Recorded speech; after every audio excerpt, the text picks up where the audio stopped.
Hello दोस्तों, नमस्कार।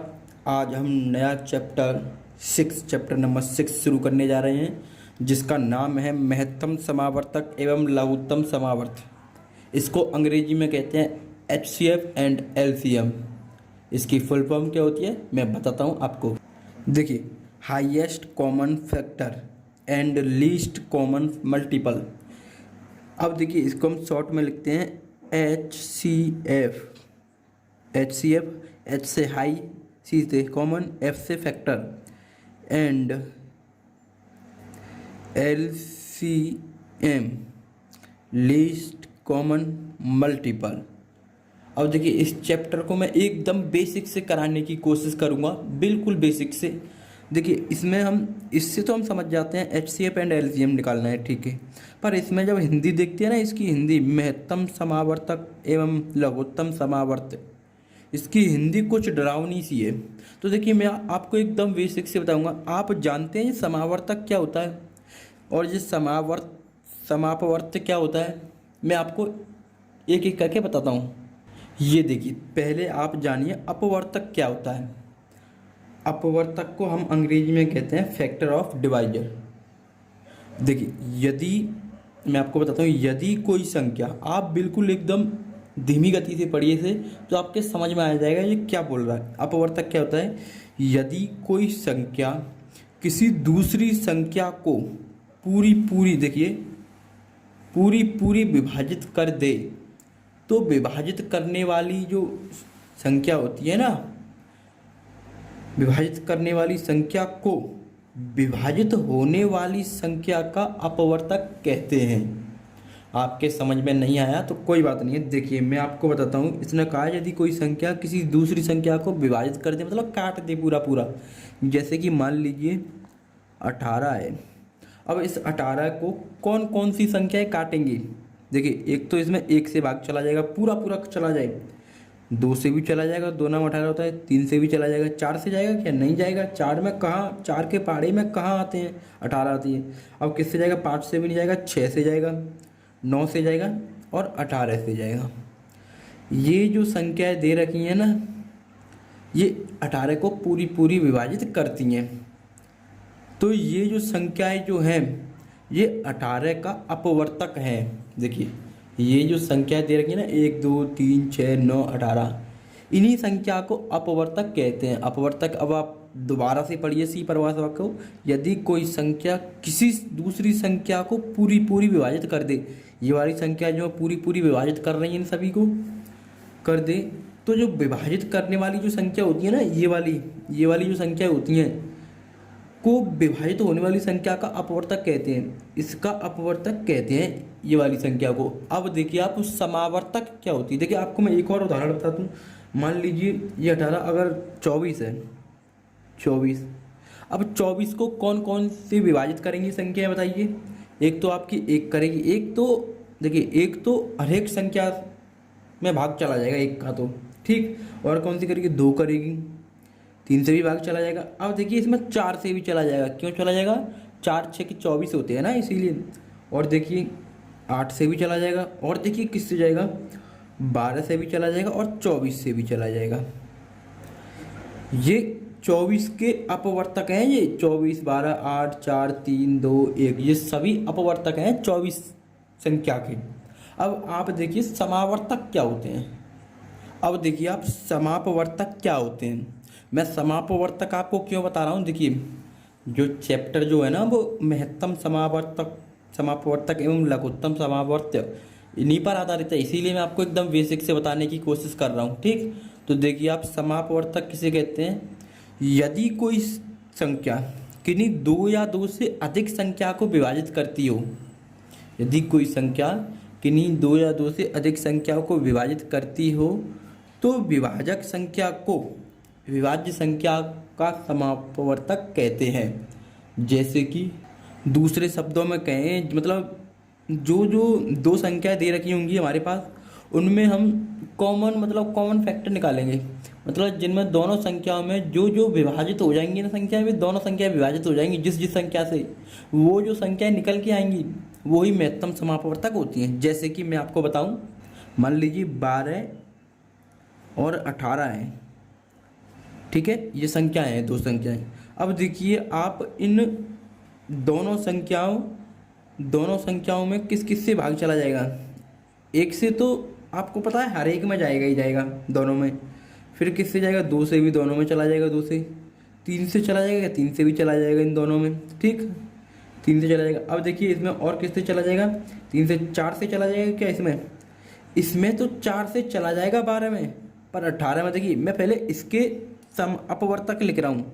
अपवर्तक अब आपको समझ में आ गया होगा। अपवर्तक क्या होता है, मतलब जिस संख्या में पूरा पूरा भाग चला जाए, जैसे कट जाए, 4 से भी कट जाएगा, 6 से भी कट जाएगा और 12 से भी कट जाएगी। ये हो गए 12 के अपवर्तक। अपवर्तक कहते हैं जो मतलब संख्या जो है वो कट जाए, कि जो जिस संख्या से वो कटेगी वो अपवर्तक होती है। अब इसके भी अपवर्तक लिखिए। 3 से 4 से 18 आएगी कि नहीं आएगी, 6 से आएगी, और किससे आएगी आपका 9 से आएगी, और किससे आएगी 18 से आएगी।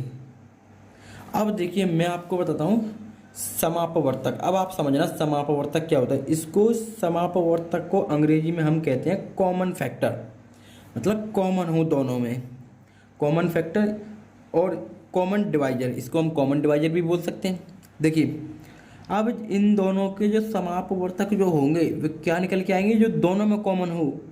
एक है, ओके, दोनों में एक है, दो भी दोनों में है, तीन भी है, चार है क्या दोनों में। देखिए 4 इसमें दे ही नहीं रखा है।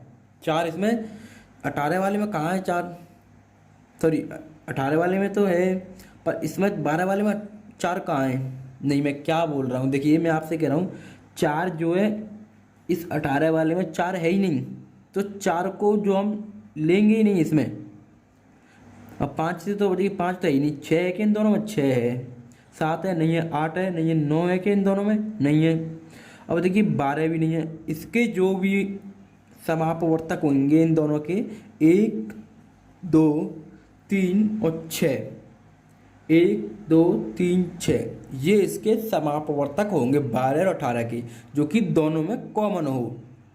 ठीक, अब आप समापवर्तक और अपवर्तक समझ गए होंगे। मैं आपको फिर से बता दे रहा हूँ। अपवर्तक जो मतलब संख्या से भाग चला जाए पूरा पूरा, अपवर्तक वे कहलाते हैं जो संख्या से भाग पूरा पूरा चला जाए। जो संख्या से भाग गए हैं वे अपवर्तक कहलाते हैं। और समापवर्तक कहते हैं जो 2 या 2 से अधिक संख्या दे रखी होंगी, 12, 18, इसमें से 2 संख्या, इसमें क्या पता 3 भी हो जाए, 24 भी हो जाए, मतलब 15 भी हो जाए, मतलब 3, 2 या 2 से अधिक संख्या ही होंगी, तभी समापवर्तक हम निकाल सकते हैं। और देखिए मैं आपको बताऊं, मान लीजिए एक और बताता हूँ निकाल के, 16, ठीक, एक और बताता हूँ 24 और 32। अब इनके हमें निकालने हैं, क्या निकालने हैं, इन तीनों के हमको निकालने हैं समापवर्तक। क्या निकालना है, देखिए समापवर्तक निकालना है इन तीनों का हमको। तो देखिए क्या निकल के आएगा समापवर्तक, ये तीनों में किस किस संख्या से भाग चला जाएगा। एक तो एक से जाएगा, एक से तो हर एक में चला जाएगा, 2 से भी चला जाएगा, देख लेना। 3 से चला जाएगा क्या, 3 से 16 में नहीं जाएगा, 4 से सभी में चला जाएगा, 5 से तो जाएगा ही नहीं, 6 से भी नहीं जाएगा, क्योंकि 32 में 6 से कहाँ चला जाएगा। अब देखिए 6 से भी नहीं जाएगा, 7 से भी नहीं जाएगा, 8 से, हाँ 8 से चला जाएगा। अब देखिए 8 से ऊपर लेंगे 9, 10, 11, अगर हम 16, 8 से ऊपर लेंगे तो अब किसी भी संख्या में भाग नहीं जाएगा। क्यों नहीं जाएगा, 8 से ऊपर सबसे बड़ी संख्या क्या होगी इन तीनों में, 16। और 16 में 16 दूनी 32 तो होता है, पर 24 का आएगा 16 का, तो 16 लेंगे नहीं। तो मतलब जितनी भी बड़ी संख्या आएंगी वे अब नहीं आएंगी। तो 1, 2, 4, 8 ये इसके 16, 24, 32 के समापवर्तक हैं। अब आप देखिए महत्तम समापवर्तक क्या होते हैं। महत्तम से आप समझ रहे होंगे, देखिए महत्तम से बड़ा और लघुत्तम से छोटा। ठीक, अब आपको मैं और डिटेल से बताता हूँ। ये देखिए महत्तम समापवर्तक, मैंने कैमरा को थोड़ा जूम आउट कर दिया है। अब देखिए वह बड़ी से बड़ी संख्या, देखिए आपको मैं महत्तम समापवर्तक बता रहा हूँ। आपको समापवर्तक तो पता लग गया होगा जो दोनों में कॉमन हो, पर महत्तम से आपको पता बड़ा। अब दोनों में बड़ा कॉमन निकालना है हमको। देखिए वह बड़ी से बड़ी संख्या जो दी हुई 2 या 2 से अधिक संख्याओं को पूरा पूरा विभाजित करे, दी हुई संख्या की मासा कहलाती है। इसको शॉर्ट में कहते हैं महत्तम समापवर्तक, यानी मासा, और इसको लासा, लघुत्तम समापवर्तक। ठीक, और आप हमेशा याद रखना जो मासा जो निकल के आएगा वो 2 या 2 से अधिक संख्याओं में ही निकल के आएगा, एक संख्या में नहीं निकल के आएगा। जैसे कि मान लीजिए इन्हीं को मान लीजिए 12 और 18 इनके समापवर्तक क्या निकल के आए थे, ये वाले, ये तो अपवर्तक थे, ये तो अपवर्तक थे, समापवर्तक कहते हैं दोनों में कॉमन हो, तो ये निकल के आए थे इनके जो समापवर्तक क्या थे, 1 2 3 6। अब महत्तम से समझ में आया, महत्तम में बड़ा, अब इनमें सबसे बड़ा क्या है, 6, तो इसका 6 ही मासा होगा, यानी जो 18 और 12 का 6 मासा होगा सबसे बड़ा। आप फिर से एक और बार पढ़िए इस परिभाषा को, वह बड़ी से बड़ी संख्या जो दी हुई 2 या 2 से अधिक संख्याओं को पूरा पूरा विभाजित करे, ये दोनों संख्याओं को पूरे पूरे विभाजित करेंगे, दी हुई संख्याओं की मासा कहलाती है। अब इसमें क्या मासा कहलाएगी, जो बड़ी से बड़ी संख्या होगी, क्या बड़ी है इसमें संख्या, 6, तो 6 जो है 18 और 12 का मासा है। और मैं आपको उदाहरण लेके बताता हूँ, मान लीजिए जी तो 12 और 18 थे, अब मान लीजिए 16, एक और बता दूँ आपको, 16 24 और 32, ये संख्या 3 दे रखी है। पहले इनके समापवर्तक निकालिए, तो 1 होगा, 2 होगा, 4 होगा और 8 होगा।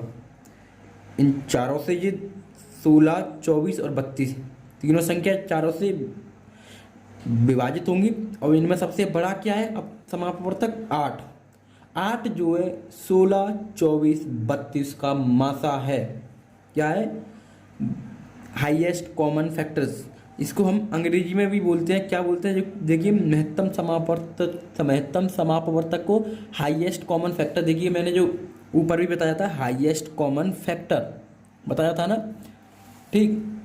और मैं आपको बताऊं, पहले हम महत्तम समापवर्तक को पढ़ेंगे पूरा एकदम शुरू से, फिर इसके बाद हम पढ़ेंगे लघुत्तम समापवर्तक।